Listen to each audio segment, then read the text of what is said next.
Hey guys, I'm Adam from Top Dog. Today's video is for some of our diabetic alert dog clients or followers who are looking for more tips on how to train their own diabetic alert dog or how to continue to work with their diabetic alert dog that's already been trained. I recently had somebody ask me a question, so I just thought I'd make a video about why we use different scent containers when we're training the dogs. First of all, for those who don't know, we never take the scent sample, which is just a basic cotton swab that's been used to get saliva from one of our patients. We never take the scent sample and just handle it, put it in our pocket, things like that. Fairly common knowledge that we typically use scent containers. But recently somebody asked us why we use different scent containers instead of just ordering all the same ones.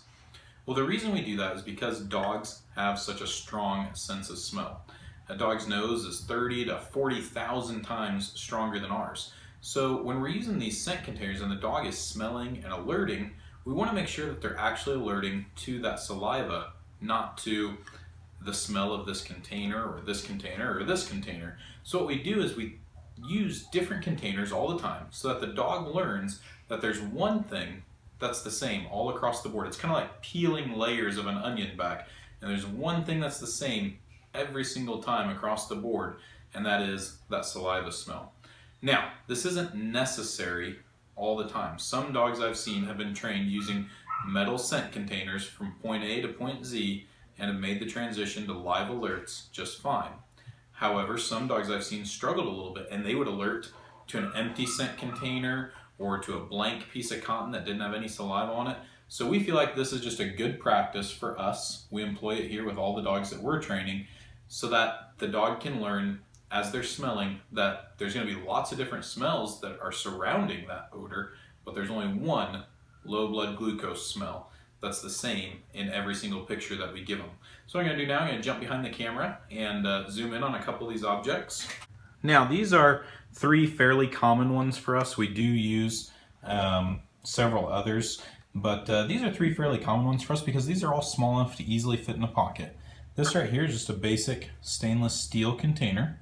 We just poke 5 holes in the top of it, or we drill 5 holes in the top of it, and then as you can see, let me set this down.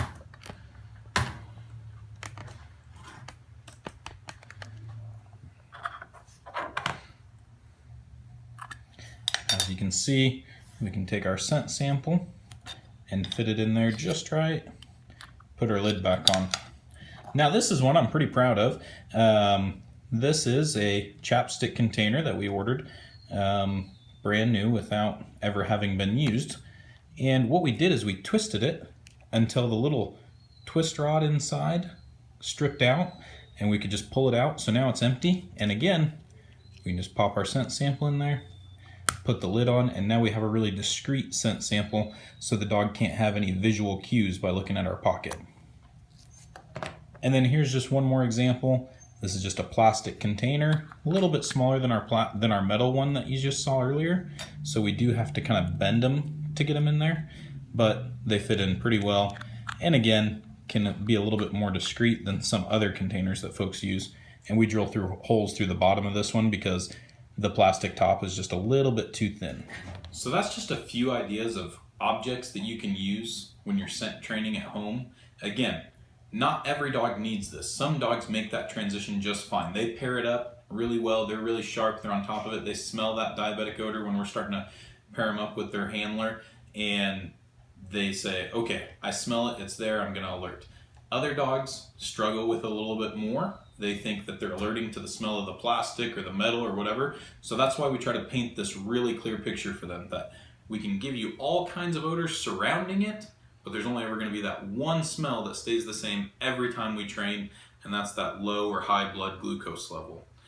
We hope you enjoyed the video. We hope it helps you. Again, we got all these at bulkapothecary.com, and I'll put that in the comments down below. I'll put a link for that in the description, so you can check that out. They're really affordable. So also, we order them in such large quantities that if you ever need 1 or 2 of them, feel free to just send us an email. We'd be happy to send you some, so that way you can get started using some of these, because not only is it great for helping out with helping the dog have a clearer picture of what they're doing, but also it's nice to have something as discreet as this when it comes to doing some training out in public or things like that. Hope you have a great day.